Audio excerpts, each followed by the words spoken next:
गुजरात का पूरा मंत्रिमंडल, पूरी सरकार, पूरी कांग्रेस एकजुट होकर के आम आदमी पार्टी को वहां हराने में जुटी हुई थी। कितना हास्यास्पद है, अगर एक पार्टी, इस देश की एक पार्टी जिसका कभी भी बीजेपी के साथ कोई समझौता कभी भी नहीं हो सकता, वो है कांग्रेस। असलियत ये है, आप किसके साथ कब जाकर कैसे मिल जाएंगे सबको पता है। जो अरविंद केजरीवाल कह रहे हैं कि कांग्रेस का शीर्ष नेतृत्व बीजेपी की गोद में जाकर बैठ गया, ये अति आत्मविश्वास भी हो गया क्या? ये ऐसे जो हाई कमान है कांग्रेस का, वो कठपुतली बना हुआ है भारतीय जनता पार्टी की, इसमें 1% भी कोई संदेह नहीं है। इनके बीच में डील है, कांग्रेस बीजेपी को चुनाव जीतने में मदद करती है और भारतीय जनता पार्टी कांग्रेस के शीर्ष नेताओं को जेल जाने से बचाती है।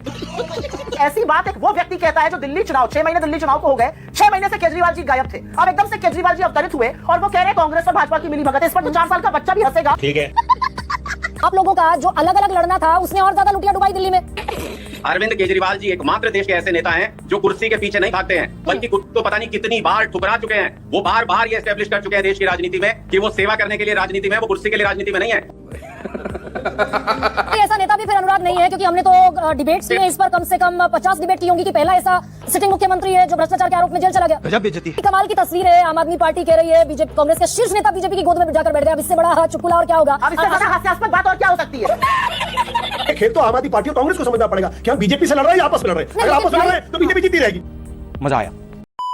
नमस्कार दोस्तों, समाचार 2.0 की और एक मजेदार डिबेट वीडियो में आप लोगों का स्वागत है। दोस्तों, आज की डिबेट होने वाली है आप पार्टी के प्रवक्ता अनुराग ढांडा और कांग्रेस के प्रवक्ता सुप्रिया सिनेट के बीच में। और दोस्तों, आज तो भाजपा प्रदीप भंडारी सिर्फ और सिर्फ मजा लेने के लिए ही आया था, डिबेट करने के लिए नहीं, क्योंकि जो इंडी अलायंस के 2 पार्टी कांग्रेस और आप लोकसभा चुनाव में सुर मिला के बीजेपी को, मोदी जी को भ्रष्टाचारी बता रही थी, और आज वही कांग्रेस और वही आम आदमी पार्टी के नेता एक दूसरे को भ्रष्टाचारी और एक दूसरे को बीजेपी की बी टीम बताकर साबित करने के लिए आपस में ही जमकर भिड़ गए। और वामपंथी एंकर गरिमा सिंह और कांग्रेसी तलकर आशुतोष ये देख सिर्फ समझाती रही कि अगर आप लोग आपस में ही लड़ेंगे तो मोदी को कैसे हराएंगे। दोस्तों, आज की ये डिबेट सच में बहुत ही मजेदार और विस्फोटक होने वाले हैं, इसीलिए आप लोगों से अनुरोध है बिना स्किप करके वीडियो को आखिर तक जरूर देखना एंड वीडियो के बारे में अपना क्या राय है कमेंट में जरूर लिख के जाना। चलिए शुरू करते हैं।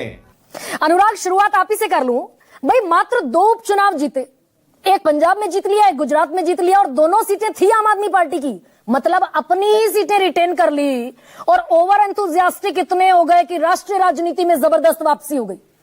भाई, ऐसा कौन सा झंडा गाड़ दिया आम आदमी पार्टी ने? आप लोग ही कुछ दिन पहले गरिमा जी पूछ रहे थे कि केजरीवाल जी कहाँ हैं।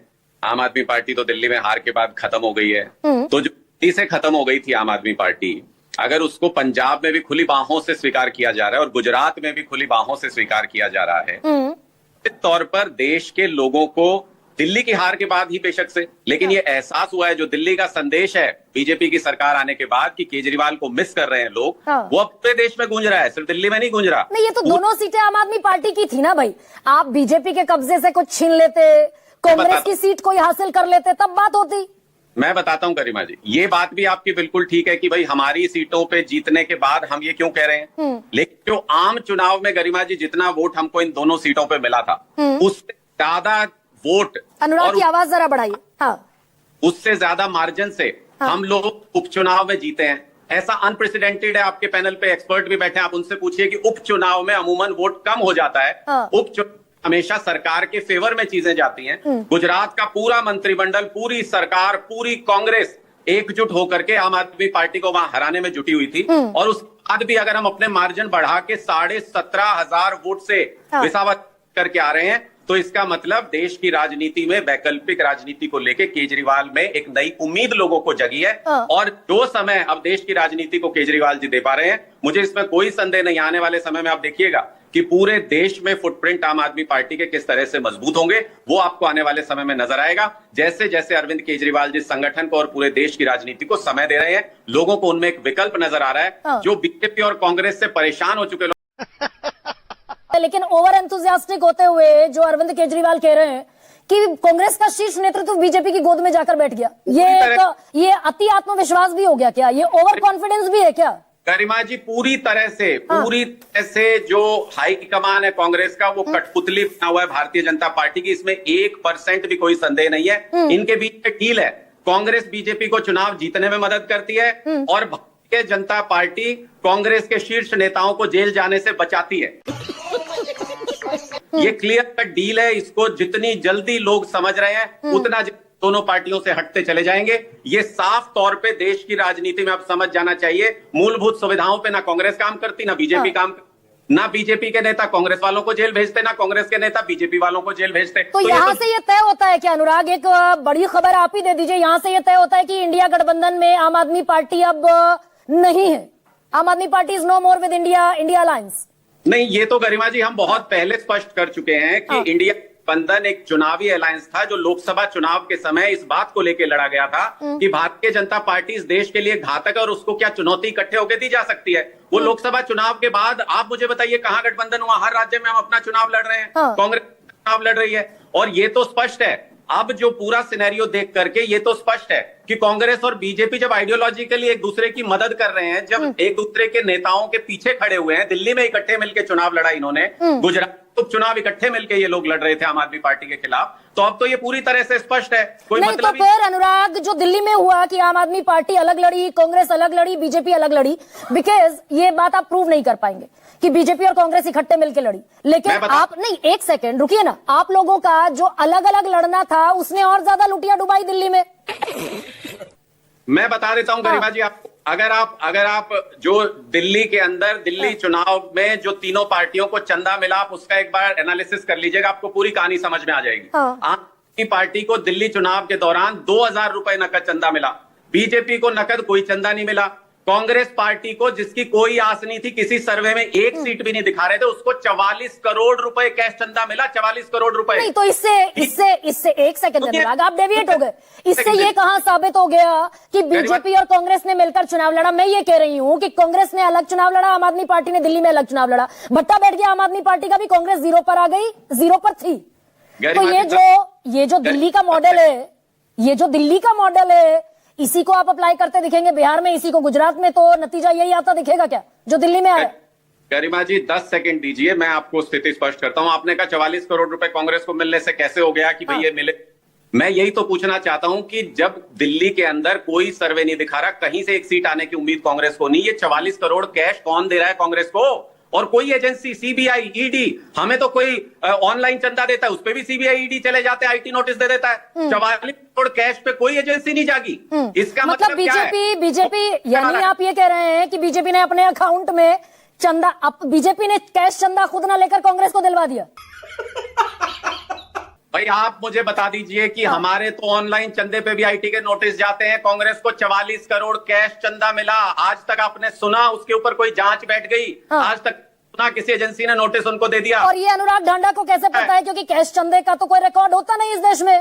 भाई इन्होंने दिया, चुनाव आयोग के अंदर हलफनामा इन्होंने दिया है कि 44 करोड़ हमको कैश चंदा मिला दिल्ली चुनाव के दौरान, हमने थोड़ा किया है। ये राष्ट्रीय राजनीति में जबरदस्त, क्या कहा, जबरदस्त वापसी, आप ही का ट्वीट है ये।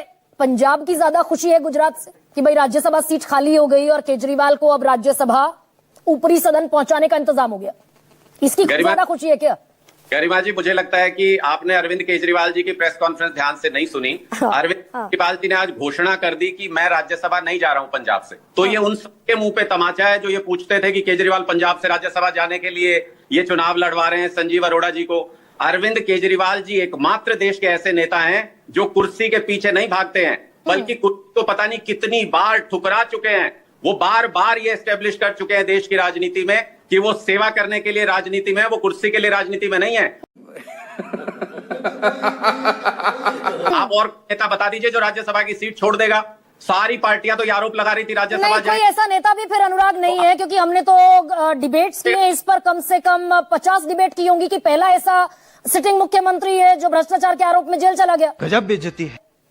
तो आप बताइए, अगर 1 रुपया भी भ्रष्टाचार के आरोप में से 1 रुपया कहीं बराबर हो तो सिंगल रुपी, गरिमा जी 1 रुपए की बराबर, ये सब जुडिस है। लेकिन ऐसे में सुप्रिया, ये कैसे, दरअसल मैं 2 इलेक्शन को आज देख रही थी, एक 2017 का इलेक्शन गुजरात का 99 पर बीजेपी, 77 पर कांग्रेस, और दूसरा इलेक्शन 2022 का बीजेपी पहुंच गई 152 पर, कांग्रेस घटकर रह गई 17 पर।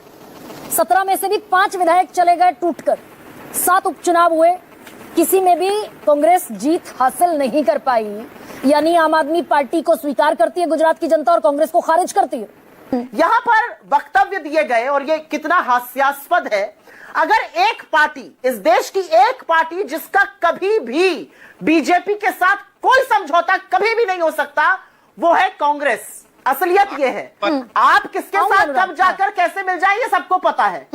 असलियत ये भी है और एक ये भी सच है कि जब ऐसी बात एक वो व्यक्ति कहता है जो दिल्ली चुनाव 6 महीने दिल्ली चुनाव को हो गए, 6 महीने से केजरीवाल जी गायब थे, अब एकदम से केजरीवाल जी अवतरित हुए और वो कह रहे हैं कांग्रेस और भाजपा की मिली भगत है। इस पर तो 4 साल का बच्चा भी हंसेगा, ठीक है,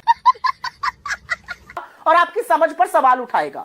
ये बिहार नहीं, ये और जगह भी चुनाव लड़ने जाएं, ये उत्तराखंड गए थे, ये हरियाणा गए थे, ये गोवा गए थे, ये तमाम जगह गए थे, यूपी में लड़े थे। लेकिन ये तो सुप्रिया जी, क्या मैं अगर ये सवाल आपसे पूछूं कि कांग्रेस की बनाई हुई जमाई हुई जमीन आम आदमी पार्टी लगातार खिसका रही है गुजरात से, जहां आप 32 साल से सत्ता में नहीं है, जैसा शक्ति सिंह गोहिल ने कहा, तो जमीन तो आपको हथियानी चाहिए थी। बीजेपी के अगर अगेंस्ट वोट पड़ रहा है, ये आम आदमी पार्टी आप ही की जमीन लेकर उड़ रही है क्या? कंसर्न होना चाहिए ये देश की सबसे बड़ी मुख्य विपक्षी पार्टी के लिए।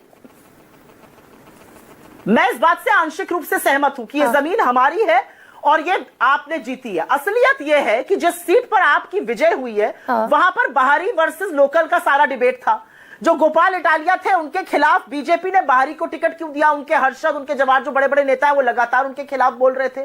क्यों उन्होंने आम आदमी पार्टी को समीकरण बना के जिताया? हम तो सवाल इस बात का उठाते हैं, कि 2022 के बाद जो आम आदमी पार्टी निरंतर नीचे जा रही थी और दिल्ली के बाद जो लुप्त हो गए थे केजरीवाल जी, उनको ऑक्सीजन देने का काम बीजेपी ने क्यों किया और कैसे किया? और आपका जिस तरह से पंजाब में चल रहा है, यहां पर ये पैसे की बात कर रहे हैं, 91 करोड़ रुपए प्रचार प्रसार का बजट होता था, 791 करोड़ कर दिया इन्होंने। 791 करोड़ में अरविंद केजरीवाल जी की और भगवंत मान जी की फोटो लगकर चिपकाकर हर जगह चमकाई जा रही है। लेकिन मैं वापस अपनी बात पर आती हूं और जहां तक गुजरात की बात है, मैं इस बात को स्वीकारती हूं कि यह हमारी जमीन है और मुझे पूरा यकीन है कि हम इस जमीन को वापस हासिल करेंगे। तो करना, ये भी परेशान हो गए, हम भी परेशान हो गए, करो फिर। चलिए मैं ये कहती हूँ एक उपचुनाव को हम केस स्टडी के तौर पर जरूर देख सकते हैं, लेकिन जनरलाइज नहीं कर सकते। मैंने मान लिया विसावदर सीट से हम कांग्रेस का ग्राफ जनरलाइज नहीं कर सकते, लेकिन इस बीच 7 सीटों पर उपचुनाव हुए और 7 की 7 सीटों में कांग्रेस बाजी नहीं मार पाई। अलावा इसके जो 17 विधायक जीत कर आए थे उसमें से भी 5 टूटकर चले गए और कांग्रेस का कार्यकर्ता बब्बर शेर है, ऐसा राहुल गांधी कहते हैं। और बिल्कुल है, मेरा ऐसा मानना है, जिस 32 साल से जिस गुजरात में अगर हम सत्ता में नहीं है और वहां पर कांग्रेस का कार्यकर्ता खड़ा होकर भारतीय जनता पार्टी की जन विरोधी नीतियों का विरोध करता है और सवाल पूछता है, वो बिल्कुल बब्बर शेर है। कुछ भी। पंजाब पर अगर मैं आऊं, गुजरात का आपने क्लैरिफिकेशन दिया, पंजाब में तो ये जो बीजेपी के जो सेंटिमेंट है, एंटी सेंटिमेंट, वो कांग्रेस के खिलाफ है। आम आदमी पार्टी वहां सुपरसीड करती दिखी पंजाब में और दूसरे नंबर पर कांग्रेस रह गई। यहां तो कंपटीशन में आप कांग्रेस थी ना, पंजाब में भी खारिज हो गई कांग्रेस। मुझे ऐसा लगता है पंजाब में जिस तरह से तंत्र का दुरुपयोग हो रहा है, लगातार हो रहा है, ये आप लोगों के कैमरों ने दिखाया। जिस तरह से कैंडिडेट को घूमने नहीं दिया जा रहा था और जिस तरह से पैसे का उपयोग आम आदमी पार्टी ने खुलकर जिस तरह से पैसा बहाया पंजाब के एक चुनाव में, वो सबको दिख रहा था। इस जो व्यक्ति जीते अरोड़ा जी, उनको चुनाव क्यों लड़ाया गया, उस पर मेरा मुंह क्यों खुलवाती है? आप सबको अच्छा सुप्रिया जी, सबसे करप्ट पार्टी, कितना पैसा खर्चा हुआ, सबसे आप भी कहती हैं, बाकायदा राहुल गांधी ने दिल्ली चुनाव प्रचार में राहुल गांधी आपके सबसे बड़े नेता, शीर्ष नेता कहते हुए दिखे, इतनी करप्ट आम आदमी पार्टी है तो लोकसभा में वो कौन सी मजबूरी थी जिसके तहत गठबंधन करके आपने पंजाब भी लड़ा, आपने गुजरात भी लड़ा, आपने गोवा भी लड़ा, हरियाणा भी लड़ा? यहां से मतलब ये लव अफेयर खत्म होता है ना? नहीं था हमारा हरियाणा। नहीं, आप एक मिनट, आप शायद थोड़ा सा, आपकी नॉलेज मुझे नहीं पता आपने क्या लाइन बोली। हमारा लोकसभा में गठबंधन बिल्कुल था, क्योंकि वो समय की पुकार थी, वो देश की पुकार थी। चल झूठा। लेकिन हमारा गोवा में, हरियाणा में, उत्तराखंड में कोई गठबंधन नहीं था और वहां पर असलियत यह है कि बीजेपी और कांग्रेस के बीच जो विनिंग मार्जिन का गैप था, उतने ही वोट आम आदमी पार्टी को मिले। जमानत जब्त हुई वो अलग बात है, लेकिन उन्होंने शेयर जो काटा वो इसीलिए काटा कि बीजेपी की सरकार बन जाए। ये हरियाणा में भी हुआ, ये गोवा में भी हुआ, ये उत्तराखंड में भी हुआ। हमारा अपना मानना है 2024 में लोगों की एक डिमांड थी, ग्राउंड स्वेल था, जहां से आवाज आ रही थी बीजेपी को रोका जाए। और असलियत ये है कि 400 से बीजेपी जो बात करती थी 240 पे नकेल कसी गई। यानी थोड़ा बहुत क्रेडिट आम आदमी पार्टी को देती है ना सुप्रिया? 2 बैसाखियों पर आधारित है। एब्सोल्युटली, यानी कि 240 अगर बीजेपी की आई तो सम क्रेडिट गोज टू आम Aadmi party also. But we don't see that credit anywhere else. क्या ओके। क्रेडिट जाता है आम आदमी पार्टी को? आम आदमी पार्टी की दिल्ली में तो साख थी, हाँ, कितनी तो सीटें जीती आम आदमी पार्टी ने? जी, बड़ी कमाल की तस्वीर है। आम आदमी पार्टी कह रही है बीजेपी, कांग्रेस के शीर्ष नेता बीजेपी की गोद में जाकर बैठ गए। अब इससे बड़ा चुटकुला और क्या होगा? अब इससे ज्यादा हास्यास्पद बात और क्या हो सकती है? और कांग्रेस ये लगता है कह ये रही है कि हास्यास्पद आम है, आदमी मतलब- पार्टी और बीजेपी साथ आकर खड़े हो गए। जिस बीजेपी ने आम आदमी पार्टी को 22 सीटों पर धकेल दिया दिल्ली में। आशुतोष जी से जरा डिकोड कीजिए। जो चीज इसमें कम से कम विपक्ष की पार्टियों को सोचना चाहिए वो ये है कि अगर उन्हें भारतीय जनता पार्टी के खिलाफ अगर लड़ना है और भारतीय जनता पार्टी को अगर हराना है तो फिर उन्हें आपस के सिर फुटअव्वल से कम बचना चाहिए। और मैं आपके पैनल पर ही देख रहा हूं जिस तरीके से कांग्रेस और आम आदमी पार्टी के बीच में झगड़ा चल रहा है और जिस तरीके से आम आदमी पार्टी ये कहती हुई दिखाई पड़ रही कि भाई कांग्रेस पार्टी तो बीजेपी की गोद में बैठी हुई है। मुझे लगता है कि इससे कम से कम बचना चाहिए, क्योंकि अगर आप आज के हालात कुछ और है, हो सकता है 2 महीने के बाद हालात ऐसे बन जाए जहां आम आदमी पार्टी को कांग्रेस पार्टी के साथ गठबंधन करना पड़े, दोनों को मिलकर चुनाव लड़ना पड़े। अच्छा जैसा सर, कि ये जो बयान है अरविंद केजरीवाल का गुजरात को लेकर स्पेशली, ये दिल्ली जैसा सूरत हाल तो गुजरात में पैदा नहीं कर देगा कि भाई किसकी वो बिल्लियों की लड़ाई में ऐसा एक कहानी है ना कि 2 बिल्लियां आपस में लड़ती हैं, रोटी मेरी और बंदर उठाकर रोटी ले जाता है। तू समझा? हाँ। ये दिल्ली वाली सिचुएशन रेप्लिकेट होती दिख सकती है क्या गुजरात में? एक बात समझना पड़ेगा कि जो आम आदमी पार्टी दिल्ली में अपनी सरकार नहीं बचा पाई, वो गुजरात के अंदर कैसे लोगों को यह भरोसा दिलाएगी कि उसी मॉडल के आधार पर गुजरात के लोग उनको वोट देंगे। दूसरी बात क्या है, दिल्ली एक अर्बन कॉन्स्टिट्यूएंसी थी, पंजाब भी काफी हद तक एक अर्बन कॉन्स्टिट्यूएंसी आप मान सकते हैं, लेकिन गुजरात का एक बहुत बड़ा इलाका है जो आज भी रूरल इलाका है और रूरल इलाके में आज भी कांग्रेस पार्टी की जो पैठ है वो बहुत मजबूत है। वहां पे बीजेपी भी उतनी मजबूत नहीं है। अगर आप जो कुछ शहरी अर्बन सेंटर छोड़ दें, जैसे जो 2017 में साबित हुआ था कि 6 बड़े शहर थे जहां पे आम आदमी बीजेपी ने जबरदस्त तरीके से जीत हासिल की थी, लगभग 90% सीट लिया था। अगर वो 90% का सपोर्ट नहीं मिला होता तो 2017 में भारतीय जनता पार्टी की हार हो चुकी होती। बट सवाल इसी बात को लेकर ये खेल तो आम आदमी पार्टी और कांग्रेस को समझना पड़ेगा कि हम बीजेपी से लड़ रहे हैं या आपस में लड़ रहे हैं। अगर आपस में लड़ रहे हैं तो बीजेपी जीतती रहेगी। मजा आया, और मैं ये जो मजा है हिंदुस्तान के हर व्यक्ति को देना चाहता हूं।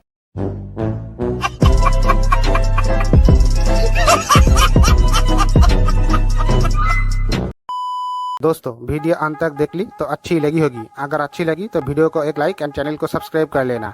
एंड वीडियो के बारे में अपना क्या राय है कमेंट में जरूर लिख के जाना। वीडियो आखिर तक देखने के लिए आपको बहुत बहुत धन्यवाद। चलिए मिलते हैं अगली वीडियो में, तब तक के लिए जय हिंद, जय भारत, जय सिया राम।